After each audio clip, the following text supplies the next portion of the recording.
Assalamualaikum warahmatullahi wabarakatuh. A'udzu billahi minasyaitonir rajim. Bismillahirrahmanirrahim. Alhamdulillahi rabbil alamin. Wa bihi nasta'in wa ala umurid dunya waddin. Assalatu wassalamu ala sayyidil mursalin. Amma ba'du.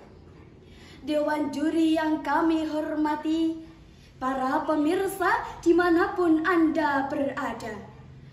Pertama-tama dan yang paling utama, marilah kita panjatkan puja dan puji syukur kehadirat King of the Kings, the creator of everything in the universe, is Allah Subhanahu wa Ta'ala, atas segala nikmatnya yang seluas lautan tiada bertepi.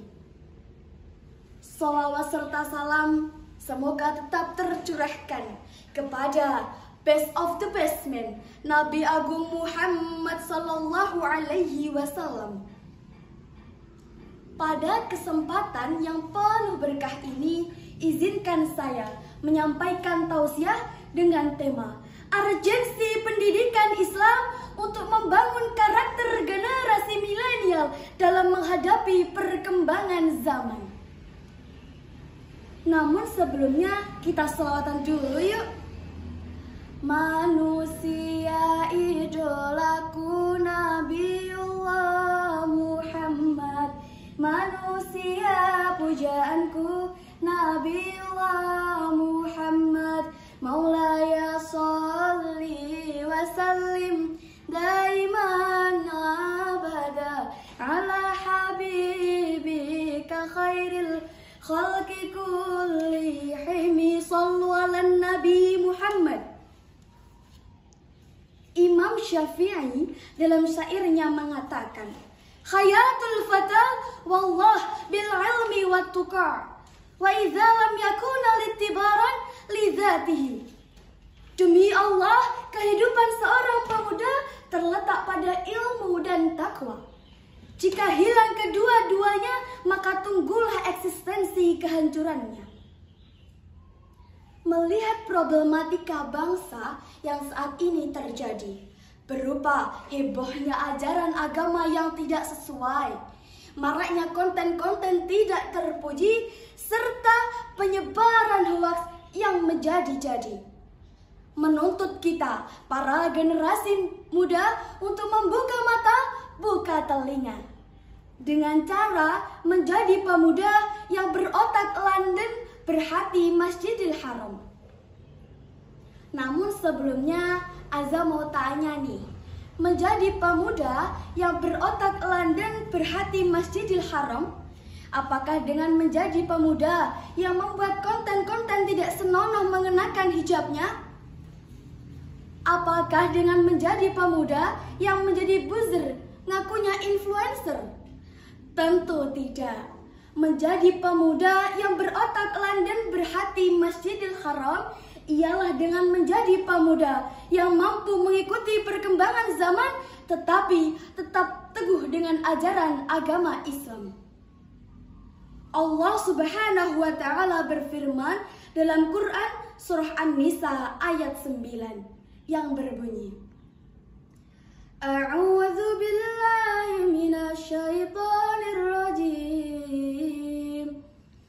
Bismillahirrahmanirrahim. Wal yakhshal ladzina law taraku min khalfihim dzurriyyatan dha'afan khafu 'alaihim falyattaqullaha wal yaqulu qawlan sadida. Shadaqallahul azim. Yang artinya, dan janganlah takut kepada Allah orang-orang yang sekiranya meninggalkan keturunan yang lemah di belakang mereka, yang mereka khawatir terhadap kesejahteraannya. Oleh sebab itu, hendaklah mereka bertakwa kepada Allah dan hendaklah mereka berbicara dengan tutur kata yang benar. Profesor Dr. Wahbah Az-Zuhaili dalam tafsirnya Al-Munir jilid 2 halaman 600 mengatakan, ayat ini diawali dengan kata wal yakhsha yang menunjukkan perintah kepada umat muslim untuk merasa takut dan khawatir jika mereka meninggalkan generasi atau keturunan yang lemah dan terlantar.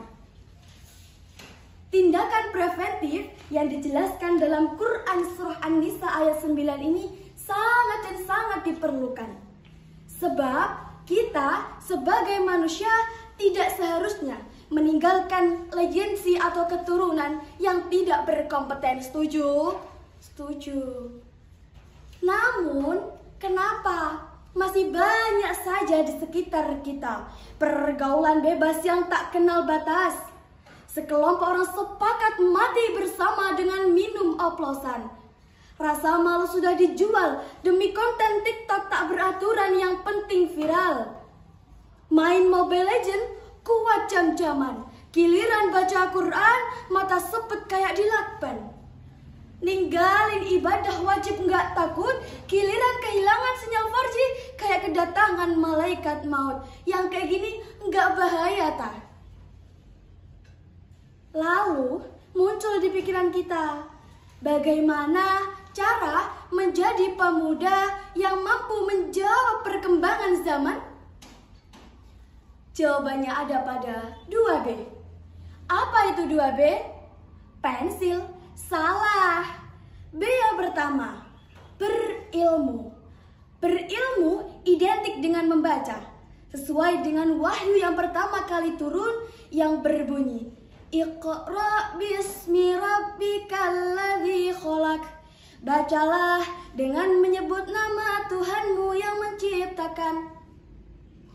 Makna bacalah di sini ialah membaca sampai mengerti suatu ilmu pengetahuan dan dapat mengamalkannya.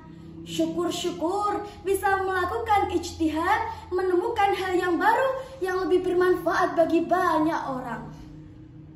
Tapi yang perlu dihindari ialah menjadi pemuda yang hanya bisa mengikuti, tidak pernah memelopori. Yang hanya bisa berkata tapi tidak pernah berpikir. Lalu yang kedua, yakni berinovasi. Pemuda memiliki potensi yang besar dengan semangat yang membara dan ide-ide yang cemerlang untuk membantu memperbaiki kehidupan umat manusia. Hal ini sudah dijelaskan dulu waktu pemerintahan awal umat Islam, banyak sekali pemuda yang mampu mengikuti perkembangan teknologi dan juga perkembangan ilmu pengetahuan. Inilah tugas kita sekarang untuk turut berkontribusi membantu peningkatan peradaban umat manusia. Teman-temanku yang dirahmati Allah, maka dari itu marilah kita bersama-sama para generasi muda hiasi diri kita dengan budi pekerti, hiasi hati kita dengan niat-niat terpuji, hiasi pikiran dengan ide-ide yang cemerlang. Karena apa? Karena inna fi yadi syubbanul amral ummah wa fi aqdamihim hayatuha. Sungguh di tangan-tangan pemudalah terdapat urusan umat, dan di langkah-langkah merekalah terdapat kehidupan. Sekian yang dapat saya sampaikan. Apabila ada kurangnya, saya mohon maaf yang sebesar-besarnya.